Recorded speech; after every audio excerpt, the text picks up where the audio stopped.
গর্ভবতী নারীদের অনেকেই একটি সতর্কবাণী প্রায় শুনে থাকবেন, পাকা পেঁপে খেও না। পাকা পেঁপে খেও না, গর্ভপাত হয়ে যেতে পারে। আবার কেউ বলেন আনারস খেলে বাচ্চার ক্ষতি হতে পারে। কিন্তু প্রশ্ন হলো, এই কথাগুলোর পেছনে কি সত্যি কোনো বৈজ্ঞানিক ভিত্তি আছে, নাকি এগুলো শুধু প্রজন্মের পর প্রজন্ম ধরে চলে আসা কিছু ভুল ধারণা? আজকের ভিডিওতে আমরা জানবো গর্ভাবস্থায় পাকা পেঁপে এবং আনারস খাওয়া নিয়ে চিকিৎসা বিজ্ঞানের প্রকৃত মতামত কি। সত্যি কি এসব ফল গর্ভপাতের ঝুঁকি বাড়ায়, নাকি উল্টো এগুলো মা ও শিশুর জন্য উপকারী? ভিডিওটি শেষ পর্যন্ত দেখুন, কারণ শেষের অংশে আমরা বলবো কোন ধরনের পেঁপে এবং কতটুকু আনারস খাওয়া নিরাপদ বলে মনে করা হয়। আসসালামু আলাইকুম, আমি Sohini Alam jenny, clinical nutritionist and diet consultant. বর্তমানে কর্মরত আছি নিউ পিসি ল্যাবে।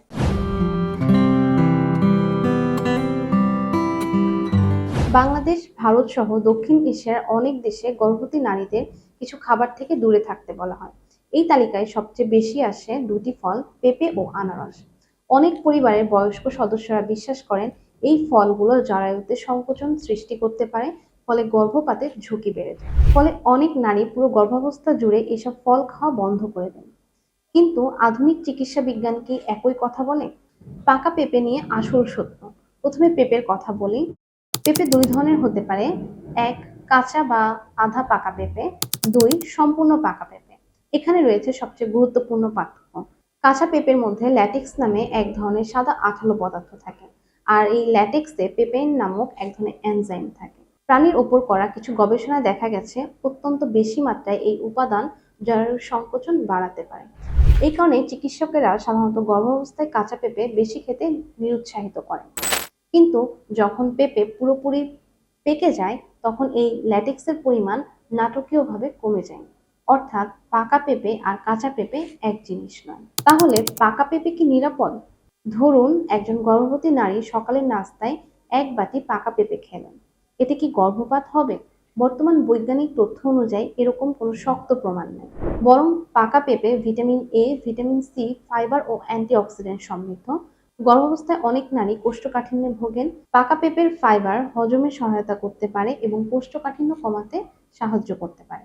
অর্থাৎ সম্পূর্ণ পাকা পেঁপে পরিমিত পরিমাণে খাওয়া সাধারণত নিরাপদ বলে বিবেচিত নয়। তবে যে কোনো খাবারের মতো এটিও অতিরিক্ত খাওয়া উচিত নয়।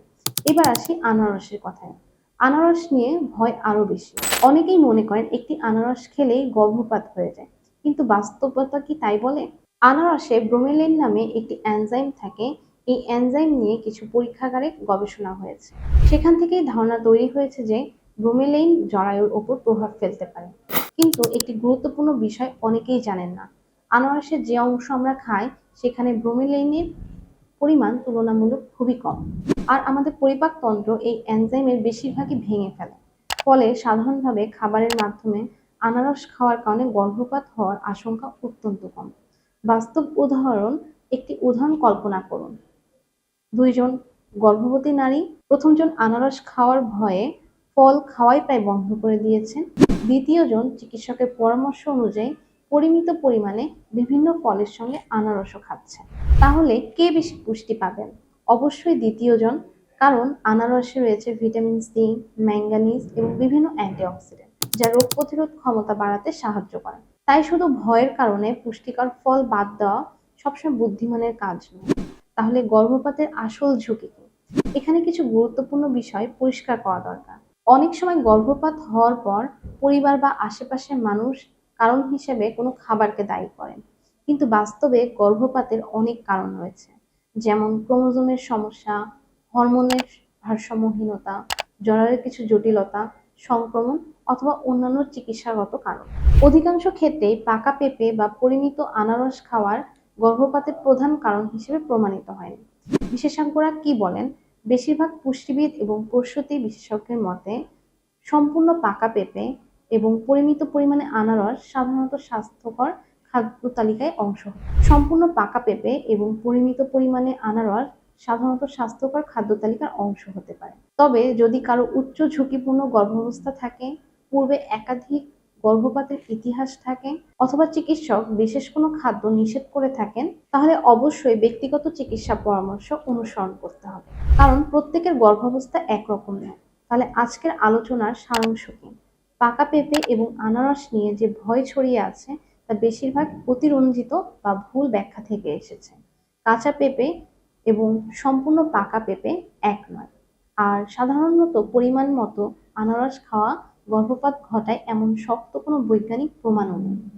সবচেয়ে গুরুত্বপূর্ণ বিষয় হলো গর্ভাবস্থায় কোনো খাবার নিয়ে সিদ্ধান্ত নেওয়ার আগে গুজব নয়, নির্ভর করুন বৈজ্ঞানিক তথ্য এবং চিকিৎসকের পরামর্শের উপর।